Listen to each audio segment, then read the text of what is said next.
생활 속 경제 이야기를 쉽게 풀어보는 경제 한눈에 쏙 시간입니다. 경제부 윤효정 기자 나와 있습니다. 안녕하세요. 안녕하세요.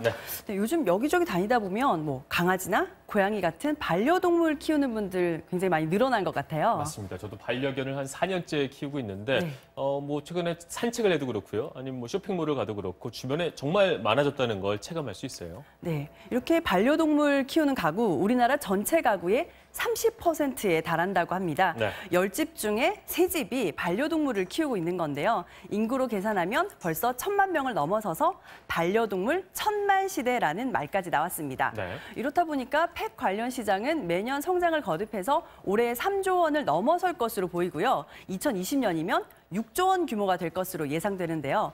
이런 성장세와 달리 반려동물 키우시는 분들이 다소 부족하게 느끼는 부분이 바로 펫 보험입니다. 네, 펫 보험이라고 한다면 반려동물이 아플 때 적용받을 수 있는 보험, 이렇게 이해를 하면 되겠죠? 네, 그렇습니다. 반려동물 키우다 보면 사람처럼 당연히 아플 수 있습니다. 그런데 반려동물은 사람처럼 건강보험 혜택을 받을 수 있는 것도 아니고요. 이렇다 보니 의료비 부담이 상당합니다.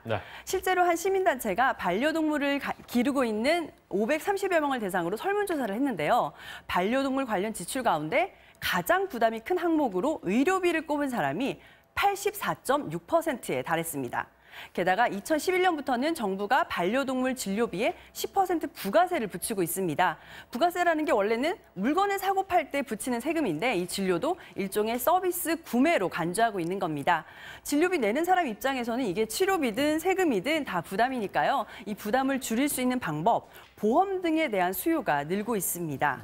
정말 공감이 되는 게 저도 그 반려동물 병원을 가봤더니 뭐 한 번 갔더니 저 한 10번 가는 정도의 부담이 드니까 이게 보험이 필요하겠다 이런 생각이 들었었거든요.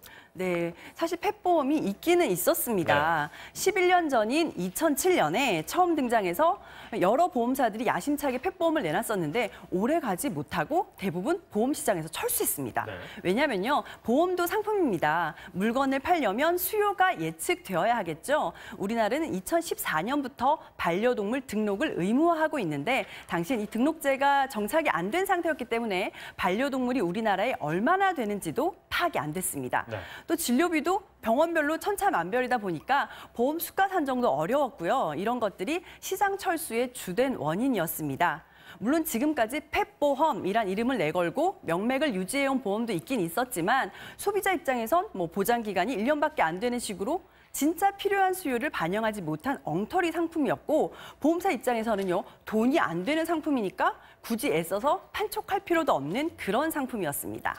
말씀을 듣고 보니까 가입률이 이렇게 높지 않았을 것 같아요. 네, 가입률 뭐 거의 바닥이었습니다.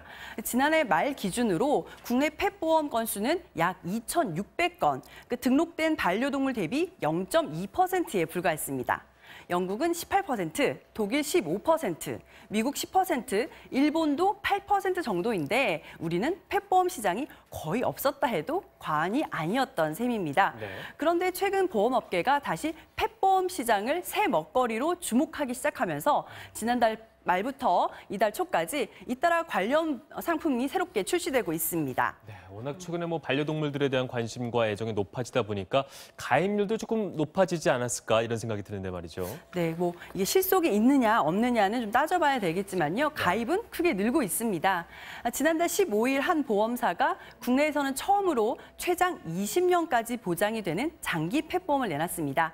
출시 보름 만에 1,600건이 계약됐는데요. 그러니까 앞서 지난해 한 해 동안 모든 보험사에서 판매된 전체 가입 건수가 2,600건이라고 말씀드렸잖아요. 그런데 보름 만에 한 보험사가 1,600건을 계약했다. 이 정도 수준이면 업계에서는 돌풍으로 보고 있습니다. 뒤를 이어서 보험사들이 펫보험을 내놨거나 출시를 준비하고 있는데요. 각자 사정에 따라 잘 따져봐야겠지만 전에 비해 가입 나이 범위나 보장 범위가 넓어졌다는 평가입니다. 뭐 그렇지만 펫보험이 안착하기 위해선 여전히 갈 길이 멀다고 보는 시각이 많습니다. 가장 큰 문제로 꼽히는 게 동물병원마다 들쭉날쭉한 진료비입니다.